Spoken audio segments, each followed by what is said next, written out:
오늘 설교 제목은 예수님의 약속입니다. 예수님의 약속. 우리는 이제 약속이라는 단어에 많이 익숙해져 있죠.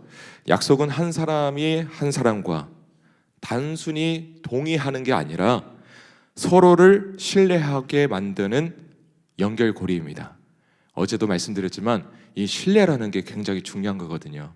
그냥 새끼손가락 손에 걸고 이렇게 한다고 해서 약속이 되는 게 아니라 정말 내가 너를 신뢰해. 그리고 그 사람이 나도 신뢰해. 그게 바로 약속인 것입니다. 근데 하지만 이 현대 사회에서는 이 약속이라는 의미가 점점 가벼워지고 있는 것 같습니다. 정치인지도 마찬가지고 또 이제 개인적인 관계에서도 너 뭐 하기로 했잖아. 근데 약속을 안 지켜. 나도 뭐 하기로 했는데 그 약속을 너무 가볍게 여기는 그런 사례들이 흔히 보게 됩니다. 또한 개인적인 관계에서도 마찬가지고요. 이 약속을, 이 신뢰를 무너뜨리는 행위들이 나도 모르게 나오는 경우가 참으로 많은 것 같습니다. 그러나 오늘 본문에서는 절대 변하지 않는 약속을 주님께서 해 주십니다. 예수님은 제자들과 이제 마지막 만찬 자리를 갖습니다. 그리고 떡과 잔을 나누면서 하나님의 구속 계획을 말씀해 주시면서 새 언약에 대해서 약속을 해 주십니다. 그리고 십자가의 그 죽으심과 부활을 통해서 그 약속을 이루어 주시죠. 이 말씀은 단순히 과거의 이야기가 아닙니다. 오늘을 살아가는 우리에게도 하나님께서는 변함없이 우리에게 약속을 해 주시고요. 그 약속을 성실하게 해 나가시는 분이신 줄 믿습니다. 오늘 설교를 통해서 하나님의 약속이 무엇인지, 그 약속이 우리의 삶에 어떤 영향을 주는지 함께 살펴보도록 하겠습니다. 예수님이 세 가지 약속을 하셨거든요. 첫 번째, 예수님은 무엇을 약속하시냐? 생명을 약속하십니다. 22절 보도록 하겠습니다. 저희가 먹을 때에 예수께서 떡을 가지사 축복하시고 떼어 제자들에게 주시며 가라사대 받으라 이것이 내 몸이니라 하시고 이렇게 말씀하셨습니다. 떡은 단순한 음식이 아닙니다. 예수님께서 제자들에게 주신 이 떡은 예수님의 찢기실 몸을 상징하는 것이죠. 우리를 위한 희생을 나타내는 것입니다. 예수님은 자신의 생명을 내어 주심으로 우리로 하여금 영원한 영생을 얻게 해 주셨습니다. 근데 이 약속은 죽음 이후에 누리는 그런 영생만을 의미하는 것이 아니라 지금 이 땅에서도 하나님과 화목하게 살아가는 참된 생명을 뜻하는 것입니다. 영생이라는 것은 그냥 천국에서만 영원히 사는 그런 의미만 담고 있는 게 아니라 현재 우리가 살아가고 있는 이 삶 속에서도 영생을 누리는 줄 믿습니다. 이 참된 생명이라는 것은 하나님과의 그 화목한 관계 속에서 누리는 참된 생명, 그리고 새로운 삶을 의미하는 것이죠.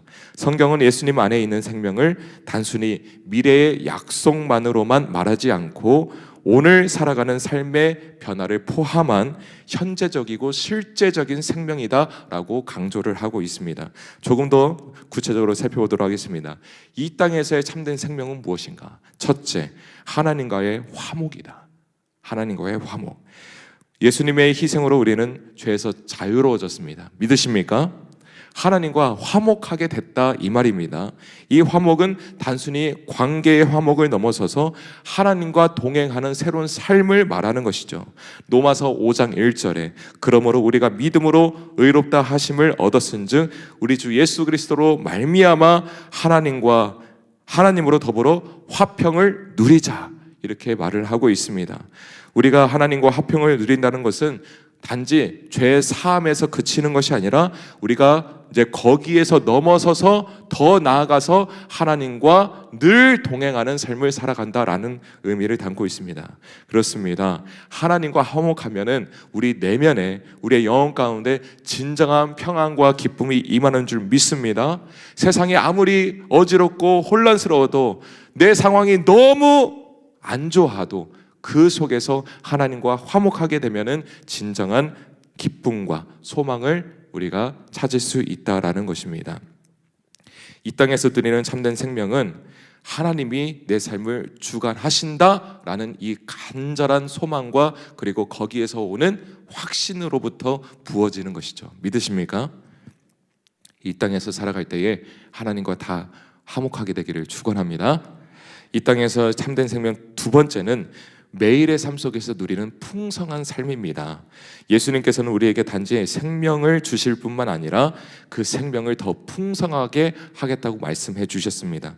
요한복음 10장 10절, 도적이 오는 것은 도적질하고 죽이고 멸망시키려는 것뿐이요 내가 온 것은 양으로 생명을 얻게 하고 더 풍성히 얻게 하려는 것이라. 믿으십니까? 예수님과 동행하는 삶 자체가 축복이고 충만입니다. 그러나 우리는 거기에서 멈추지 말고 정말 아까도 말씀드렸잖아요. 방금 전에도 말씀드렸듯이 내 내면이 충만해지는 거예요. 내 내면이 항상 기뻐하고 항상 소망으로 충만해져 있고 항상 그 내 영혼에 깊은 만족이 임하는 것입니다. 그냥 단순히 물질적인 축복만을 말하는 게 아니에요. 뭐 나는 이번에 뭐 계약을 따가지고 엄청나게 돈 벌었어. 어제 어떤 청년하고 통화를 했는데 이 친구가 이 일이 잘 돼가지고 목사님 요즘 제가 물 들어올 때 노를 젓는 게 아니라 모터를 달았습니다. 그러더라고. 그래서 속으로 부럽다. 부럽다. 근데 단순히 이 축복이라는 건, 참된 생명이라는 것은 이 땅에서 그냥 단순하게 물질적인 축복을 누리는 게 아니라 내 내면의 깊은 영혼의 만족을 누리는 것입니다. 믿으십니까? 이 영혼의 만족 그리고 참된 생명이 임하게 되면은 내가 어떻게 살아가야 될지 삶의 의미를 찾게 되는 것이죠. 근데 여기를 우리가 이 부분에서 잘 생각을 해야 될 게, 영혼의 만족이 없는 상태에서 그리고 삶의 목적이 없는 상태에서 물질이 있는 것은 이거는 어쩌면 재앙일지도 몰라요. 근데 물질이 조금 부족해도 삶의 의미를 내가 찾고 있고 내가 삶의 방향을 분명하게 알고 있고 어떤 일을 행하든지 하나님과의 화목한 관계 속에서 평안을 누리고 있으면 그게 축복인 것이죠. 그게 참된 생명입니다. 풍성한 삶은 일상의 기쁨 속에서도 하나님을 경험하는 삶입니다. 하나님으로 인하여 깊은 만족, 삶의 의미, 기쁨을 찾는 것이죠. 우리가 작은 일에도 감사하고 또 관계 속에서 하나님의 사랑을 나누고 다른 사람을 또 섬기는 데서 기쁨을 느끼는 삶이 바로 참된 생명이다라는 것입니다. 이 땅에서 누리는 참된 생명 세 번째는 공동체에서 누리는 생명이에요. 이 땅에서 누리는 참된 생명은 하나님과의 관계뿐만 아니라 믿음의 공동체에서 누리는 이 관계 속에서도 우리는 참된 생명을 찾을 수 있습니다. 우리는 예수님 안에서 이렇게 하나가 되어서 서로 사랑하고 함께 하나님의 나라를 이루어가는 기쁨을 경험하게 되는 줄 믿습니다. 우리 중문교회 안에서 우리가 함께 사랑하고 함께 나누고 함께 기도하며 함께 예배하며 나아갈 때에 하나님의 나라가 우리 중문교회 가운데 임할 줄 믿습니다. 요한일서 4장 12절에 어느 때나 하나님을 본 사람이 없으되 우리가 만일 서로 사랑하면 하나님이 우리 안에 거하시고 우리 그의 사랑이 우리 안에 온전히 이루느니라. 아멘. 그렇습니다. 참된 생명은 이 믿음의 공동체를 통해서 더 깊이 체험하게 되는 거예요.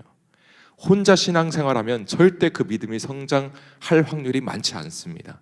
그러나 함께 하고 함께 예배하고 함께 서로 사랑하고 나누고 보살피고 기도해주고 서로 용서하고 붙들어 준다면 그 안에 참된 생명력이 막 자꾸 막 이렇게 커지는 거예요.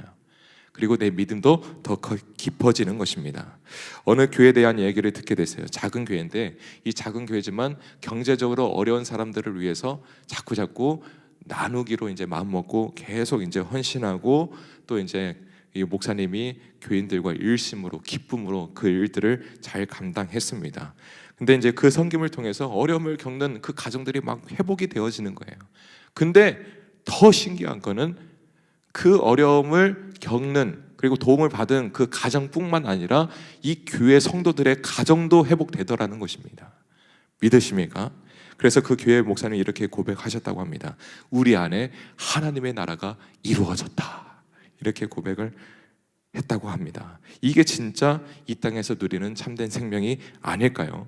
우리 중문교회 모든 성도님들도 우리 중문교회를 통해서 참된 생명을 누리게 될 줄 믿습니다. 두 번째, 예수님은 무엇을 약속하시냐? 구원을 약속하십니다. 24절 가라사대 이것은 많은 사람을 위하여 흘리는 바 나의 피 곧 언약의 피니라. 구약에서는 죄를 속죄하기 위해서 동물의 피를 흘리는 의식 행위를 행했습니다. 그러나 예수님은 단 한 번의 피를 흘리심으로써 모든 죄를 사하시는 완전한 희생이 되셨습니다.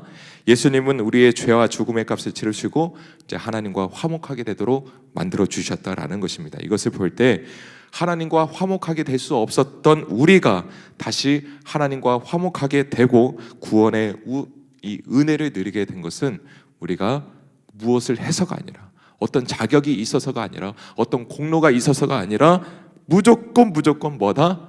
예수님의 공로밖에는 없다. 예수님의 피밖에는 없다.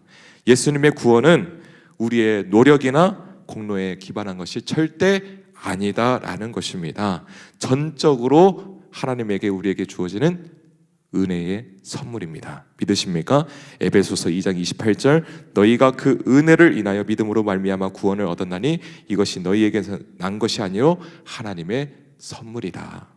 우리의 선한 행위나 자격과 전혀 상관없이 예수님은 우리의 모든 죄를 다 짊어지고 대신 죽으셔서 우리에게 구원의 은혜를 선물해 주신 것입니다. 무조건적인 선택, 불강력적인 은혜. 지금 우리는 보통 은혜를 누리고 있는 게 아니에요. 엄청난 은혜를 누리고 있는 것입니다. 태초 전부터 우리 성도님들을 택하여 주시고 이 땅에서 자꾸 딴 길로 간다 하면은 안 돼 이러면서 치면서 하나님이 견인해 가시잖아요. 견인의 은혜, 불강력적인 은혜, 이게 지금 우리가 누리고 있는 은혜입니다. 그리고 예수님의 피는 단지 이 죄를 덮는 것이 아니라 우리의 죄를 완전히 깨끗하게 해주신다는 것입니다. 요한일서 1장 7절 저가 빛 가운데 계신 것 같이 우리도 빛 가운데 행하면 우리가 서로 사귐이 있고 그 아들 예수의 피가 우리를 모든 죄에서 깨끗하게 하실 것이요. 우리가 아무리 깊은 죄 가운데 있을지라도 예수님의 피는 우리를 새롭게 하십니다. 할렐루야. 하나님 앞에 담대히 나아갈 수 있도록 자유를 주시는 것이고 길을 열어주시는 것입니다. 우리가 종종 이 과거의 실수와 실패와 죄 때문에 거기에 매여서 살아갈 때가 많습니다. 자책합니다. 죄책감으로 살아갑니다. 현재의 삶에서 이 과거의 잘못 때문에 자유롭지 못해요. 이것은 심리치료나 상담을 통해서는 절대 해결할 수 없습니다. 이 죄책감을 무엇으로만 해결할 수 있냐면 바로 예수님의 피밖에는 없는 거예요. 예수님의 보혈밖에 없는 것입니다. 예수님의 보혈만이 우리에게 참된 자유함과 죄책감을 완전히 해결해 주시는 것입니다. 한 기독교 상담사가 이렇게 말했어요. 심리적 자유는 영적 자유에서 시작된다. 어떤 심리 치료를 통해서 이 영적인 자유함을 줄 수가 없는 거예요. 영적인 자유함이 임해야 심리적으로도 자유함이 임하는 것이죠. 진정으로 영적인 자유함이 임해야 우리의 정신도, 우리의 몸도, 우리의 건강도, 우리의 모든 삶이 자유함이 임하게 되는 것입니다. 그게 진정한 구원이고요. 이 구원이 무엇으로부터 시작됐다? 예수님의 피. 우리 성도님들은 예수님의 피로 구원 받으셨습니까? 할렐루야. 우리는 오늘 살아갈 때에 예수님의 구원을 확신하면서 살아가야 됩니다. 아이고, 나는 아직 구원의 확신이 없어. 그렇다면 기도해야 돼요. 하나님, 구원의 확신을 주십시오. 예수님의 피로 내 영혼을 다 머리끝에부터 발끝까지 씻어주시고 그 구원의 피로 구원받은 내가 그 은혜로 인하여 오늘도 확신 가운데 살아가게 하여 주시옵소서라고 기도를 해야 될 줄 믿습니다. 그 구원의 확신이 있어야 오늘도 죄책감에 매이지 않고 진정한 자유함을 가지고 살아갈 수 있는 것이죠. 오늘 살아갈 때 이 구원의 은혜에 감격해서 그 은혜를 기억하고 그리고 나를 구원해 주셨다라는 그 구원의 은혜에 대한 확신 가운데 자유함으로 살아가는 우리 모두가 되길 소망합니다. 세 번째, 예수님은 무엇을 약속하셨나? 재림을 약속하셨어요. 25절 진실로 너희에게 이르노니 내가 포도나무에서 난 것을 하나님 나라에서 새 것으로 마시는 날까지 다시 마시지 아니하리라 하시니라. 무슨 말입니까? 예수님이 다시 오셔서 뭘 완성하신다? 하나님의 나라를 완성하신다는 거예요. 그것을 지금 약속하고 계시는 것입니다. 예수님의 재림은 하나님의 구원 계획이 완성되는 순간입니다. 예수님이 조림 때 십자가와 부활을 통해서 우리의 구원을 이루셨다면 그 구원이 온전하게 실현이 되는 날이 바로 재림입니다. 그리고 하나님의 완전한 통치가 그때는 이루어지는 것이죠. 요한계시록 21장 3절 4절 제가 빠르게 읽어드릴게요. 내가 들으니 보좌에서 큰 음성이 나서 가로되 보라, 하나님의 장막이 사람들과 함께 있음에 하나님이 저희와 함께 거하시리니 저희는 하나님의 백성이 되고 하나님은 친히 저희와 함께 계셔서 모든 눈물을 그 눈에서 씻기심에 다시 사망이 없고 애통하는 것이나 곡하는 것이나 아픈 것이 다시 있지 아니하리니 처음 것들이 다 지나갔음이로라. 믿으십니까? 눈물과 사망과 애통과 아픔이 다시 있지 않대요. 할렐루야. 있기만 해도 설레지 않으십니까? 또한 우리가 예수님을 믿음으로 이미 받은 구원은 재림 때에 온전히 이루어질 것입니다. 지금은 부분적으로 이렇게 이루어지는 이 구원이 그날에는 완벽하게 이루어진다라는 것입니다. 우리의 육체는 빌립보서 말씀처럼 어떻게 된다? 영화롭게 된다. 죄와 고통이 다 사라진다. 이 재림을 잘못 해석하게 되면 나는 예수님의 재림을 그 누구보다도 사모하고 기다리니까 아무것도 안 하고 난 기도만 해야지, 이렇게 되면 어떻게 된다? 2단 3단이 된다. 2단 3단이 된다. 재림은 단지 미래의 사건이 아니에요. 재림은 우리의 삶과 아주 밀접하게 관련이 있어요. 연관이 있습니다. 다시 말하면 현재 우리가 어떻게 살아고 어떤 마인드로 어떤 삶의 목적을 가지고 살아가느냐에 따라서 재림의 의미가 달라지는 것입니다. 우리는 우주로 가지 않는 이상은 이 땅에서 살 수밖에 없어요. 그렇죠? 이 땅에서 살면 이 땅의 법을 따라야 되고 이 땅에서 겪는 그 모든 일들을 다 감수해야 됩니다. 오늘도 직장에 나가야 되고요. 오늘도 많은 일들을 해야 되고 많은 사람들을 만나야 되고 거기에서 오는 스트레스를 받아야 되고 복음 때문에 불편함을 겪어야 되고 크리스찬이라는 이유 때문에 불이익을 당하기도 해야 됩니다. 그런 상황 속에서도 하나님의 자녀라는 분명한 정체성을 가지고 살아가야 돼요. 그렇게 나에게 주어진 역할과 사명을 다할 때에 어떻게 된다? 예수님의 재림이 나에게 효력이 되는 것입니다. 근데 아무것도 안 해. 난 그냥 기도만 할 거야. 그래서 어디 기도원에 들어가서 이상한 곳에 들어가가지고 막, 이게 아니라 현재 나에게 주어진 삶 속에서 최선을 다해서 살아가는 것이죠. 할렐루야. 좋은 일만 있겠습니까? 나쁜 일도 있죠. 안 좋은 일도 있습니다. 그러나 재림의 약속이 있기 때문에 현재의 고난과 시련을 극복할 수 있는 것입니다. 재림의 약속이 있기 때문에 아무리 힘들어도 뭘 할 수 있다? 인내할 수 있는 것입니다. 믿으십니까? 현실이 편안한 사람이 누가 있겠어요? 늘 근심과 걱정이 있고요. 또 불안과 초조 속에서 우리는 살아가게 됩니다. 억울해서 분이 날 때도 있고 타인의 말에 상처받아서 슬픔 속에 있을 때도 있습니다. 과도한 스트레스 때문에 쓰러지기 일보 직전인 사람들도 있습니다. 그러나 이 모든 것들을 다 감수하고 이겨낼 수 있는 이유는 바로 재림의 약속이 있기 때문에 그래요. 할렐루야. 예수님이 다시 오시면 우리의 눈물을 다 닦아주십니다. 더 이상 슬픔과 고통과 애통이 없대요. 그 나라, 그 재림의 때를 우리가 사모하면서 그 약속을 부여잡고 오늘도 인내하면서 달려나가는 것입니다. 결론을 맺겠습니다. 오늘 본문을 통해서 예수님이 주신 세 가지 약속을 우리는 살펴봤습니다. 첫 번째, 생명을 약속하셨다. 두 번째, 구원을 약속하셨다. 세 번째, 재림을 약속하셨다. 이 약속은 단지 과거에 주어진 것이 아니라 우리의 삶 속에서도 100% 유효합니다. 하나님의 이 세 가지 약속은 반드시 이루어질 거예요. 하나님은 신실하신 하나님이시기 때문에 우리에게 하신 약속을 결코 잊지 않으십니다. 예수님이 하신 약속이 보이지 않는다고 해서 의심하지 마십시오. 하나님의 하신 약속이 언제인지 몰라서 당황해하거나 불안해하지 마십시오. 불평하지 마십시오.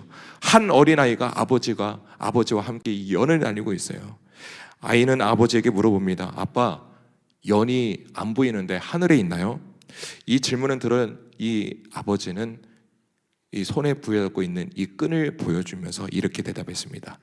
보이지 않아도 이 줄을 보면 연이 있다는 걸 안단다. 이렇게 대답을 했다고 해요. 그렇습니다. 하나님의 약속은 눈에 보이지 않지만 실제하는 줄 믿습니다. 실제하신 하나님의 약속, 그 약속이 지금 나를 붙들고 있음을 믿어야 합니다. 지금 우리가 이 자리에 있는 것이 예수님의 역사가, 그리고 예수님의 그 약속이 지금도 살아서 역사하신다는 것을 증명하는 거 아니겠어요? 우리가 이 자리에 있는 것이 엄청난 은혜라니까요. 보통 은혜가 아니라니까요. 예수님의 약속이 지금도 실현되고 있다는 증거입니다. 믿으십니까? 오늘도 예수님의 약속을 붙들고 살아가길 소망합니다.